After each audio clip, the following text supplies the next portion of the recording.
첫 번째로 우리가 생각할 것은 주님이 말씀대로 다시 살아나셨다는 것입니다.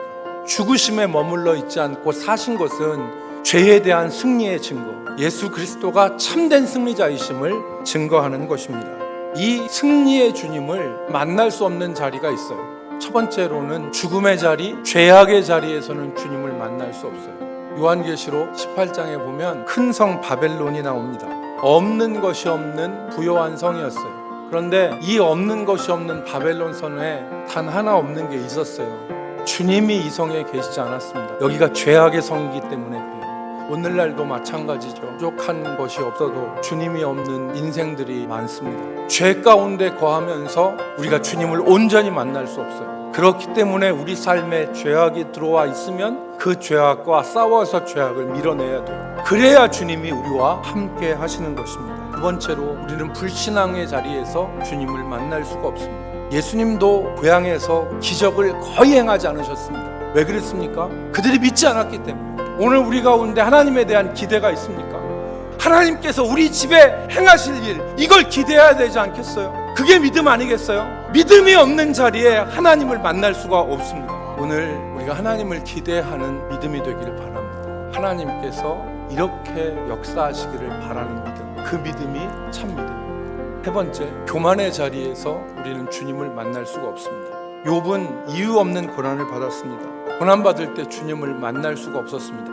이 하나님을 만날 수 없는 욥의 상황을 두 가지로 해석할 수 있는데, 첫 번째는 하나님께서 고난을 통해서 욥을 연단하시는 섭리적 관점에서 하나님의 부재를 해석할 수 있습니다. 다른 하나는 욥의 교만 때문이라고 볼 수 있습니다. 욥은 1장부터 32장까지 줄기차게 자신의 의를 주장합니다.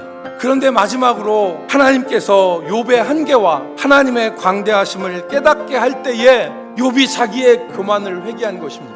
교만한 자리에서 주님을 만날 수 없습니다. 마지막 세 번째로 주님을 만날 수 있는 곳입니다. 첫 번째로는 평범한 날들과 오늘이라고 하는 시간 가운데서 주님을 만날 수 있다.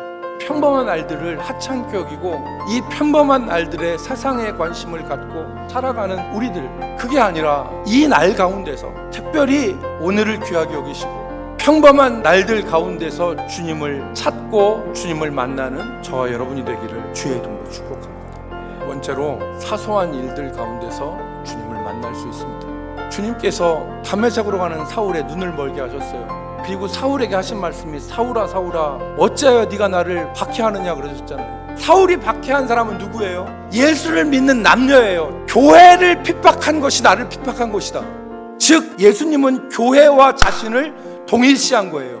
성도를 섬기고 성도들과 같이 찬양하고 성도들과 같이 신앙생활하는 것 자체가 주님을 만날 수 있는 자리라고요. 그러니까 사소한 것이 아니라고요. 주님이 내 삶에서 일하실 것을 기대하고, 주님 우리 가정에 행하실 주님의 일을 기대합니다. 내 자녀들에게 행하실 주님의 일을 기대합니다. 내 인생 가운데 행하실 주님의 일을 기대합니다. 내가 지금 하고 있는 이 일 가운데서 주님이 역사하실 것을 기대합니다. 이런 기대를 가지고 일상 속에서 주님을 만나고 우리가 행하는 작은 일들 가운데서 주님을 만나며 주님을 섬길 수 있는 저와 우리 성도들이 되기를 주의 이름으로